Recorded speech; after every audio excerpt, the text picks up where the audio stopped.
Before this video starts, I just want to let you guys know that I'll be giving away a free NFL jersey to one lucky winner. All you have to do is be subscribed to the channel, like, and comment on this video. Even if you're a troll and comment mean things, I don't care, as I'll be giving away this jersey at random. With that being said, enjoy the video. NFL GMs are always looking for the final piece of the puzzle constructing a Super Bowl winning roster. Teams will build through the draft or free agency, but through trades is where the biggest assets get moved. While trades are thought to be mutually beneficial, there have been many times over the NFL's history in which a team has been flat out robbed. These are the top 10 worst trades in NFL history. Number 10, the Randy Moss trade. I'm still in awe looking back at this deal. There is a certain point in a player's career where they reach their cliff talent-wise and their production falls off accordingly.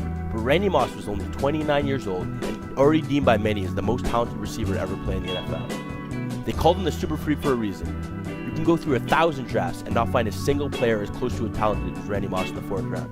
Yet, the Raiders let him go for that low of a price. He made it clear he wanted to part ways with the Raiders organization, and then they let the Patriots rob them blind, acquiring the best wide receiver in the NFL for a measly 4th round pick.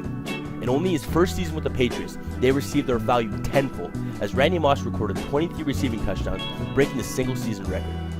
He never did win that Super Bowl with the Patriots, which he worked so hard for, but he and Tom Brady. Number 9, the Steve Largent trade. The Houston Oilers used their 4th round pick to draft Steve Largent, but after only 4 preseason games decided he was not fit for the team and were set to cut him. Instead, the Seattle Seahawks offered up an 8th round pick for Largent and acquired him for that low of a price. Steve Largent would then spend 14 seasons with the Seahawks, earning the nickname Yoda for his ability to catch anything thrown his way. The best part is, he didn't wear gloves, let alone the extremely sticky ones we have today. He wasn't the fastest or most athletic guy, but a tactician when it came to his approach at wide receiver. He ended up retiring with nearly all relevant receiving records, including receptions, receiving yards, and receiving touchdowns, which have all been broken today. Number 8, the Jerry Rice trade. If you follow the NFL draft, you probably have seen how the Patriots dynasty has made a living off of trading down to get the most value, but it does not always work out. Jerry Rice was another guy with underwhelming athletic profile, not performing well at the combine. He had the receiving numbers. Many teams can't look past the combine numbers, including the Patriots, who decided to pass on the future Hall of Famer to the San Francisco 49ers. What they were able to see in Tom Brady, they were not able to see in Rice, as now looking at it in retrospect, they passed on the greatest wide receiver in NFL history for a 2nd and 3rd round pick. We all know the story, as Jerry Rice went on to be at the helm of one of the greatest dynasties in NFL history, winning 3 Super Bowls in the process, as the 49ers were a dominant force for well over a decade.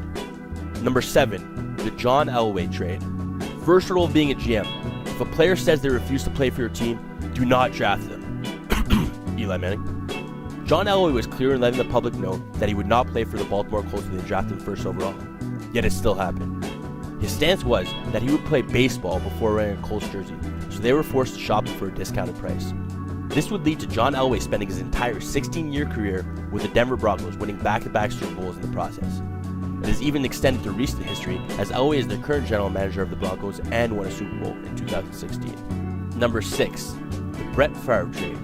We all know and love the gunslinger Brett Favre today, but it wasn't looking so bright for him in 1991 while in Atlanta.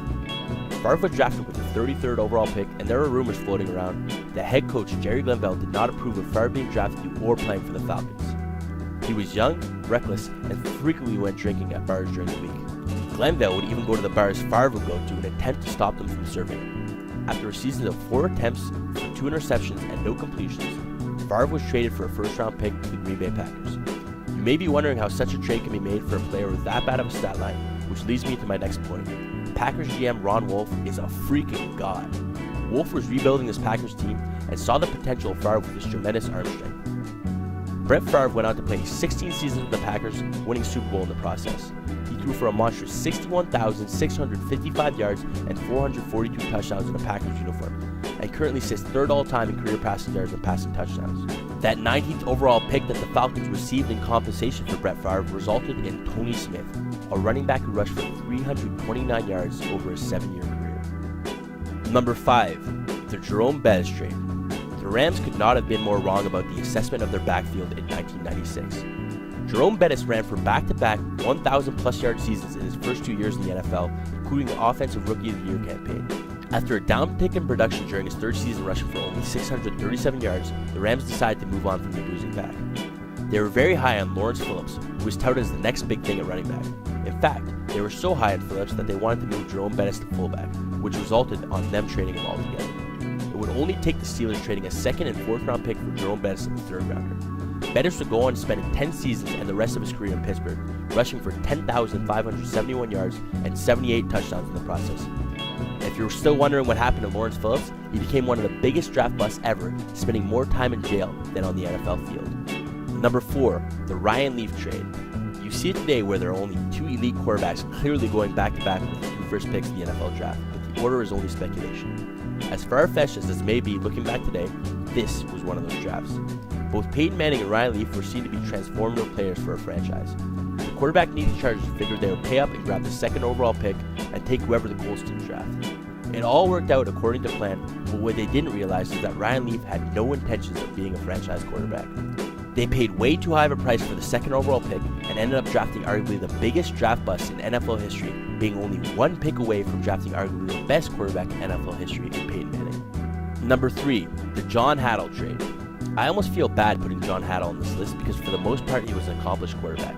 Consider the context. The Packers struggled to a 3-3 start to the season, and their head coach, Dan Devine, thought the one missing piece of the puzzle was the quarterback position.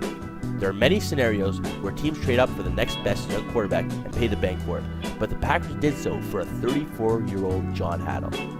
Again, not saying he was a bad quarterback, but 2 first-rounders, 2 second-rounders, and 1 third-rounder for a QB with his best days behind him is pure robbery.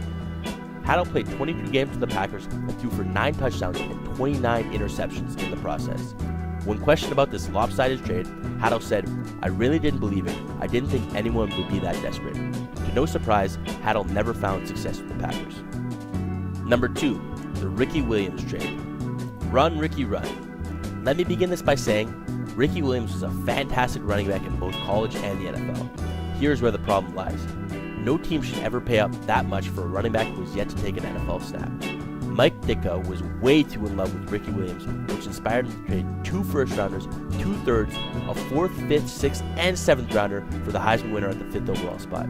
In other words, Ditka traded every pick and his future he had for a player who was yet to play in the NFL.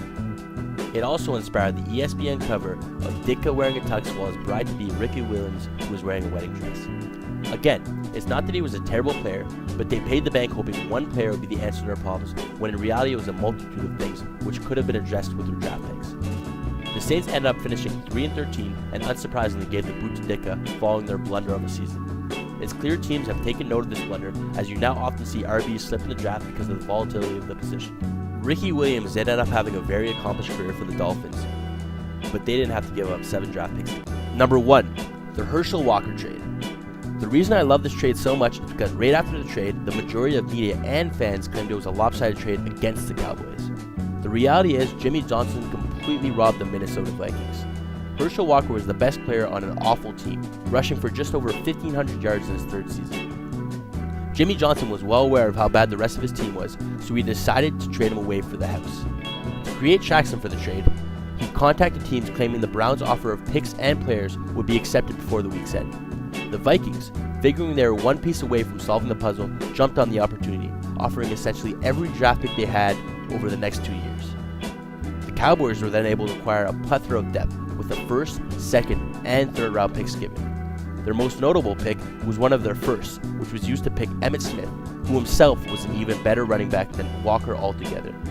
They were also able to acquire Troy Aikman after finishing dead last, which jump-started what is now referred to as America's team. This trade is another big reason you never see teams invest too much draft capital in running backs. Thank you very much for watching this video, and remember to like, comment, and subscribe for your chance to win a free NFL jersey.